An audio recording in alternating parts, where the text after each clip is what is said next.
An interview with the Saint Jeanne Jugan.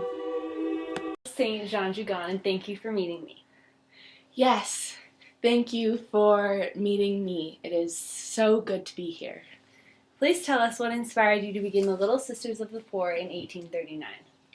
Well, I grew up in a time of revolution in France, and there was so much poverty around me, and I just felt like I needed to be doing more than I was. So in 1817, I left home. I left my mother and I told her, God wants me for himself. He is keeping me for a work which is not yet founded. And I went to work at a hospital in Saint Savan, where I worked for 22 years until one night in the winter of 1839, I found this old lady lying in the street. She was paralyzed and blind, and she had no one to take care of her. And so I picked her up off the street, and I carried her to my small apartment in France, and I placed her in my bed. And that was the true vocation for me to start the Little Sisters of the Poor. Soon,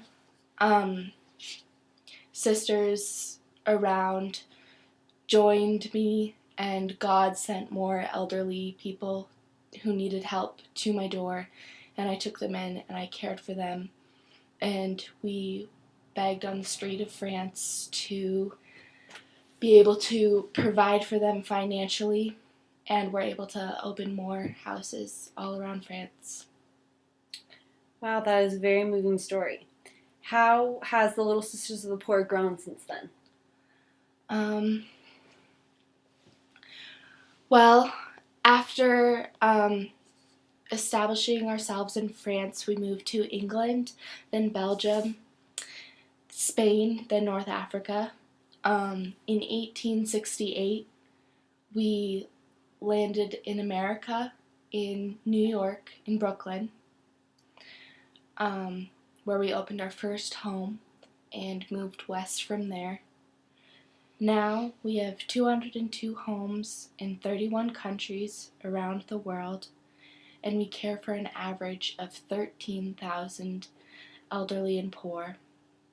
And in the U.S., there are 30 homes. We had to close quite a few after the laws for nursing homes were passed.